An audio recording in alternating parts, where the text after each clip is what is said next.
So we can start now. Okay, let me see. Yeah, as I discussed last time, that I will start to discuss each and every type of essay in detail regarding IELTS general training. I train a lot of students. I'm not a certified IELTS trainer. I was also a student before. I took training from British Council. Apart from that, I also took online coaching, private coaching, and I read a lot of books. So I developed my own strategies with the help of which I help a lot of students to get CLB 9 and above. CLB 9 means 8 in listening, 7 in other modules like writing, speaking. So today I will discuss advantages and disadvantages type of essay for IELTS general training and how to get 9 out of 9. This is proven strategy I have already applied, but I got 7 out of 9 because I wasn't able to concentrate well due to some of my office work. But anyhow, I still got CLB 9. Actually, I got CLB 9 and above. So without wasting any time, I will come to my point. A lot of confusions which students face when they attempt advantages and disadvantages questions.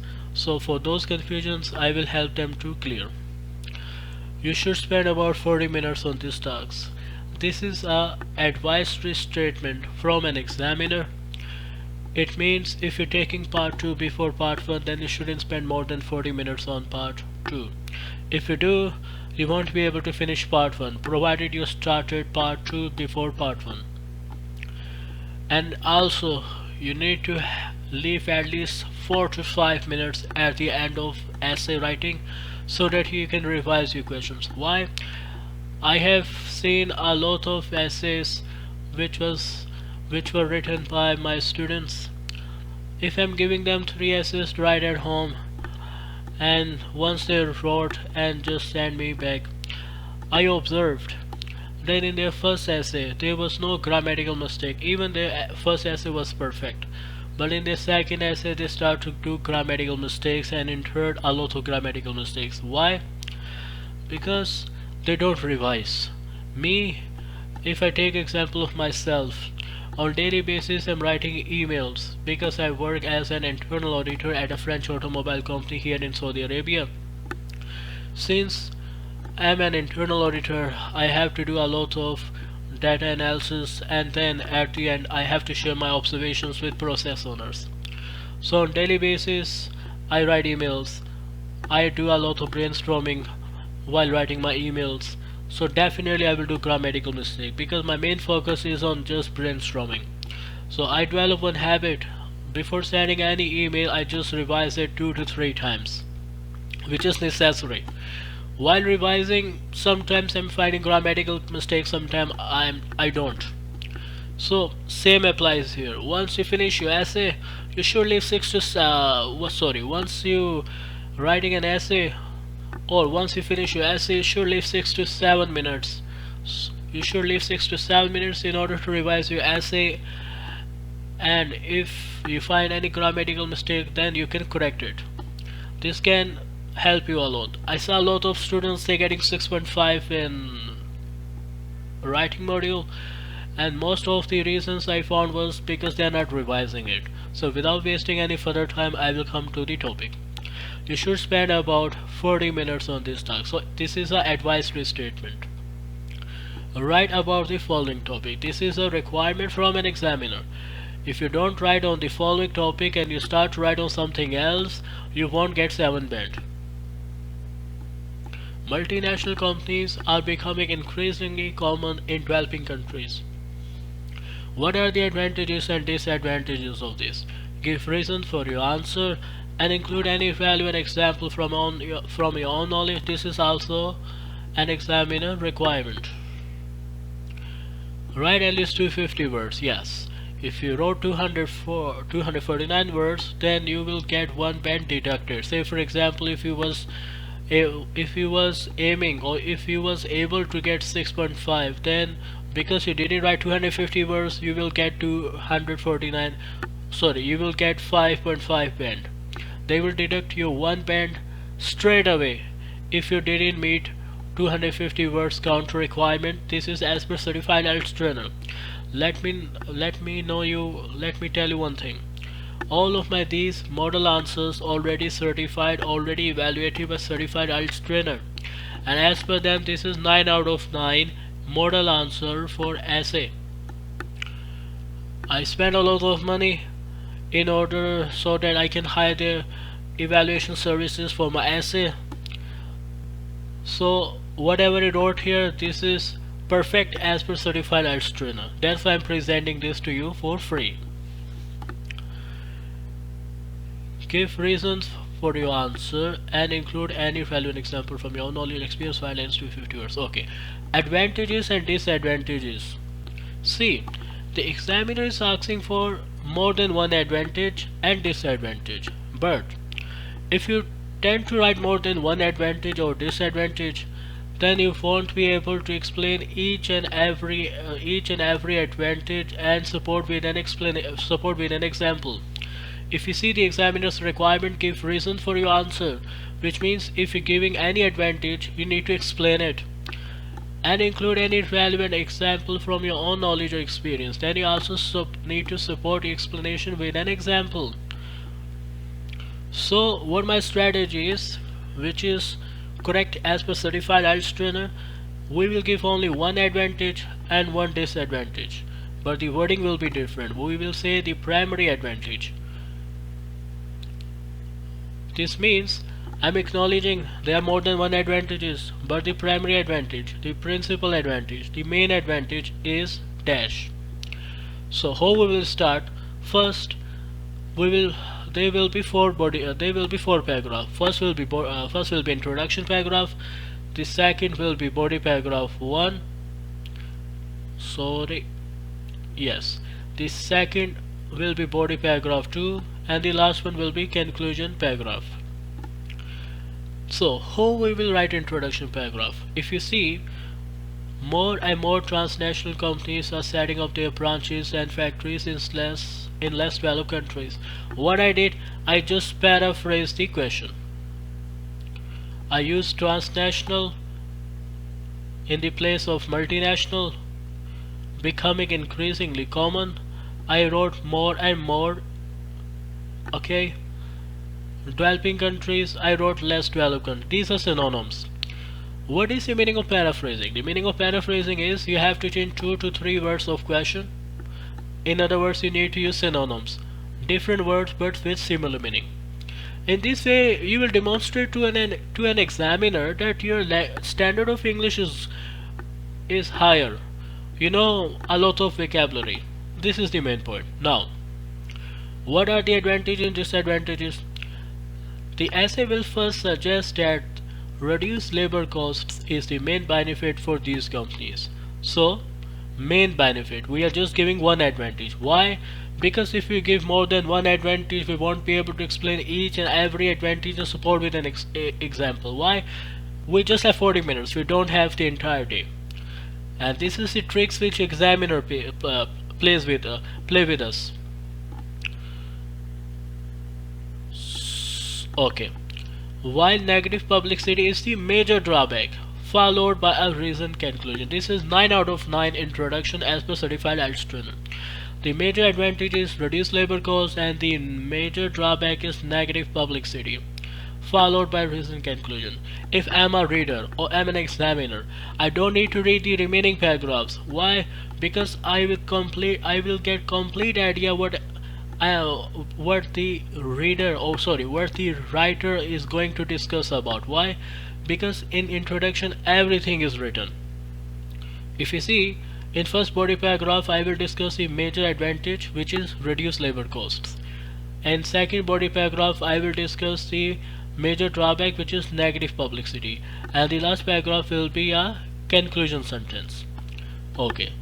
The primary advantage of setting up shops in poorer countries is that it's much cheaper to produce goods for multinationals due to comparatively lower salaries.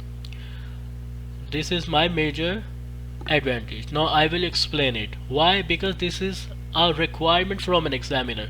Give reasons for your answer. This is the primary advantage is reduce labor cost. Why reduce labor cost? Now I'm going to explain it.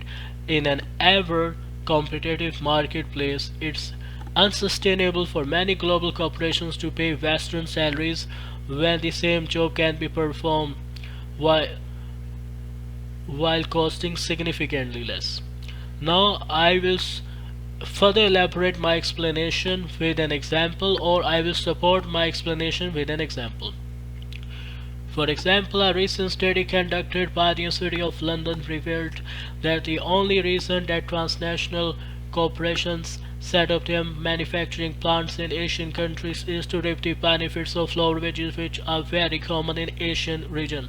So this body paragraph, if I'm a certified IELTS trainer, or if any guy who are professional certified IELTS trainer, he will give 9 out of 9 for this body paragraph. Why? Because I satisfied all the requirements. I gave reasons for my answer, which means I explain my advantage. Then I support my explanation with an example, which is also another requirement of an examiner. Now we will come to our major drawback.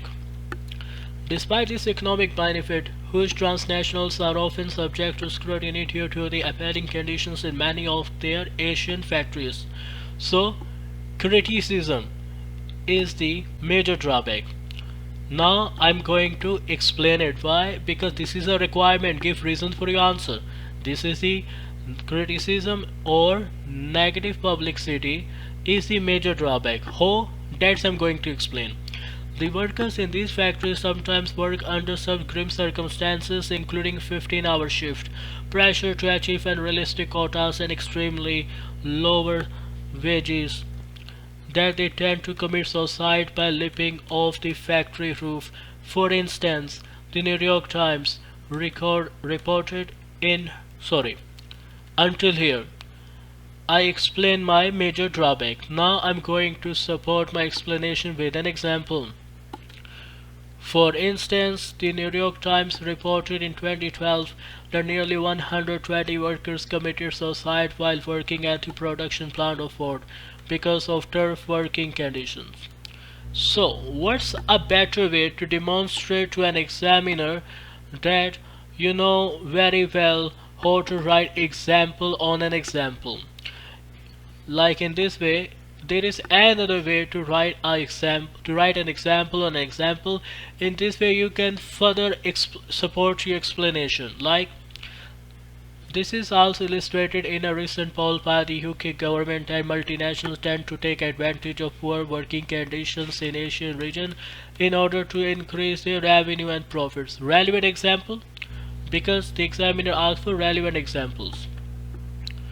Why we're writing a second example, this I will explain at the end of this essay. What's the purpose of writing this second example in this second body paragraph, or we can also write in first body paragraph, but why we are writing this I'm going to explain at the end of the essay. Now my conclusion. To conclude, although transnational companies might reap the rewards of low operating costs in developing countries, they should keep in mind that they are responsible for human rights, and an infringement of this could result into a negative image.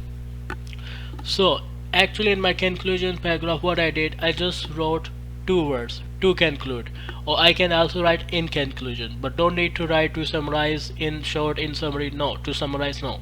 We just need to write to conclude or in conclusion. Immediately after that, what I did is just paraphrasing of my introduction. If you see, the essay will first suggest that reduced labor costs is the main benefit for these companies.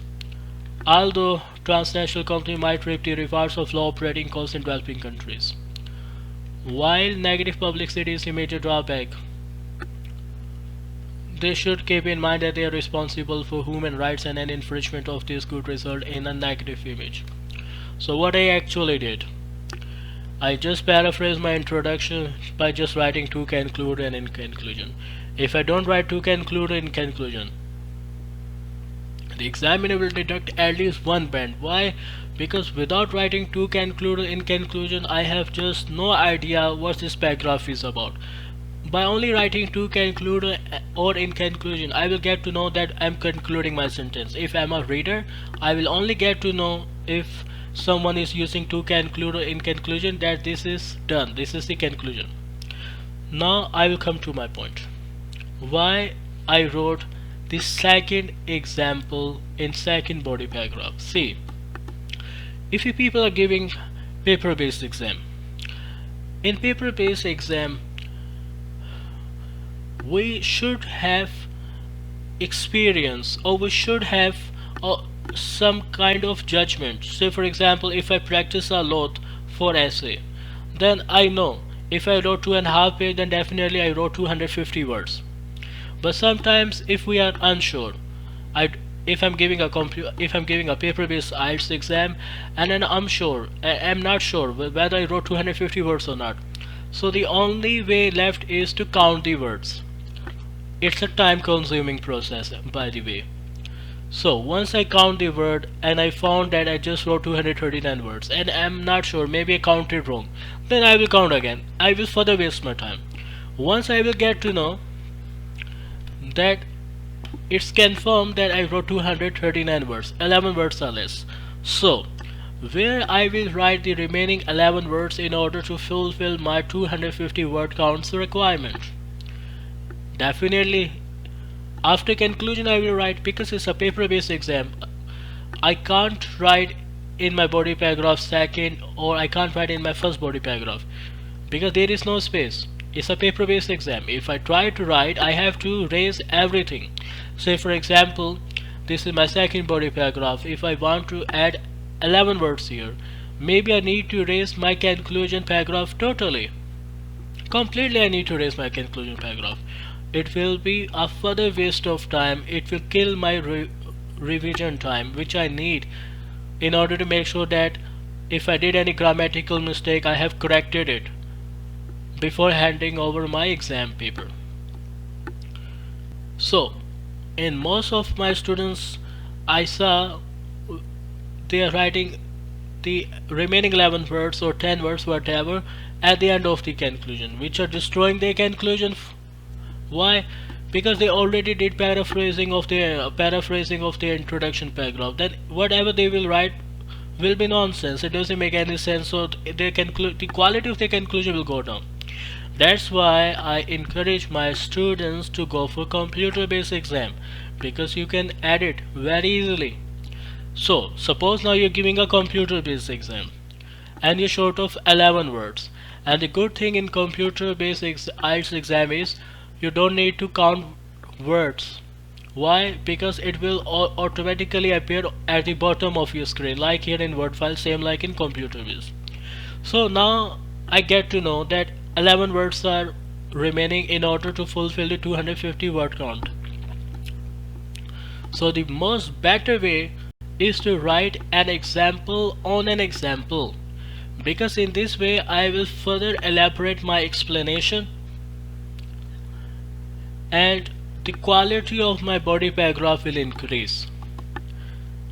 So never ever try to write any remaining words in your introduction or in conclusion, and neither in explanation, because if I have already explained very well, then what I'm going to write again? It will be a repetition. The examiner will deduct marks. The examiner will think he doesn't have any words, so he's just writing. So better to write an example on an example. So what's the better way to write? You need to learn some phrases like, this is also illustrated in a recent poll by the UK government, Canadian government, USA government, that. Then try to write any relevant example pertaining to your last example or to your explanation. Simple. Or you can also write, this is also illustrated by the fact that. Then write any relevant example. So in conclusion, most of my students are always confused regarding one thing. The examiner said write advantages and disadvantages. So once they start to write more than one advantage, sometimes what they do for first advantage, they explaining it, but they're not giving an example. So examiner will deduct marks. Why? Because the examiner said give reasons for your answer and include any relevant example from your own knowledge experience. If you miss any part, you won't get 7 band. Seriously, because in order to get 7 band in writing module, your essay should be more than perfect. By perfect I meant to say you must fulfill all the examiner's requirement, which is writing about the following topic, understanding the question, giving reason for your answer, including any relevant examples, and fulfilling the word count requirement.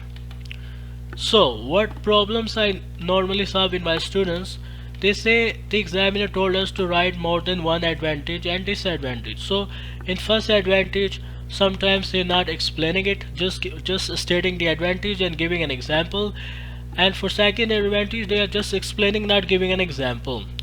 They're just stating the second advantage, giving some explanation, not giving an example. Examiner will again deduct marks because you're not giving an example. It has already been asked to give example.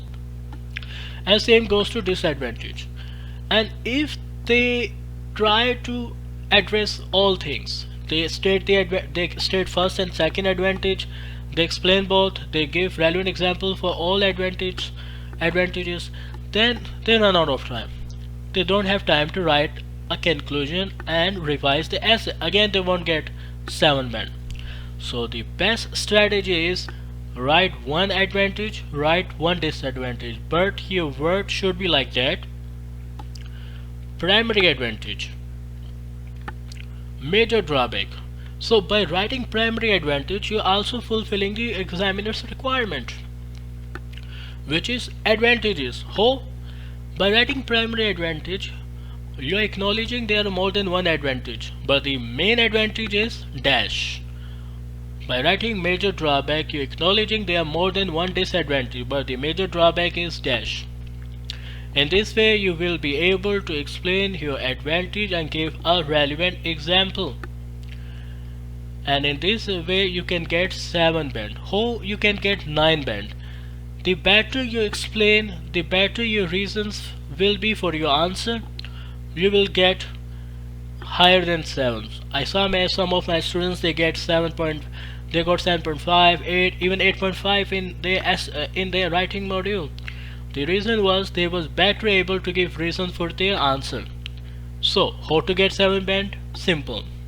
Fulfill the examiner's requirement. Write about the following topic, understand the question, give reasons for your answer, include any relevant examples, and write at least 250 words. Don't do any grammatical mistake. Follow the simple essay structure. First paragraph will be introduction, second will be body paragraph 1, third paragraph will be body paragraph 2, and the last will be conclusion. So today we discussed advantages and disadvantages type of essay. Soon inshallah we will discuss the another type of essay. I didn't discuss any grammar rules. I didn't discuss at all, because grammar rules are there to confuse you. I just oversimplified my strategies, which can help you to achieve 7 band in writing, and as a result CLB 9 in IELTS, and you can migrate to Canada easily. I will share all of my strategies. Actually, these are not strategies, what I can say. These are my writing skills which I develop my essay skills, letter skills, listening, reading, speaking skills, which I develop. The way I'm using my skills, I call them strategies. I just share my strategies with my students. Not only they pass their IELTS exam at first attempt, even they get CLB 10, which means increasing their chances for Canadian immigration. I'm here to help you out, and you people need to help me. Just subscribe my channel and select this bell icon button, so whenever I'm uploading any video regarding IELTS or any information video regarding Canadian immigration or European immigration, whether it's about free education in Europe, whether it's about getting scholarship in Australia, or whether it's about how to get CLB 9 and above in IELTS, please, it will be very helpful for you. I'm here to help you out. Just subscribe my channel, which is Vakas Asgar, and press the bell icon button. Watch my videos as long as you can, so you will be better able to get CLB 9 in writing module. So this is my complete essay. I'm zooming out so you can write it down. You can pause it. After pausing the video, you can write it by yourself. What I can do, I will try to copy paste in description, but I don't think so I will be able to. But it's more than good enough. You can just pause the video, you can just stop the video and start to write down this essay. You just need to this essay around about 13 to 40 times and look for synonyms. I use a lot of synonyms. Try to learn it.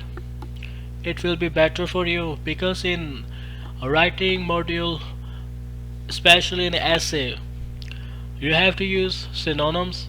By using synonyms, you are demonstrating to an examiner that you know a lot of vocabulary. Okay brothers, this is time to go now. Just subscribe my channel and press the bell icon button. I will come soon with another type of essay. Thank you very much.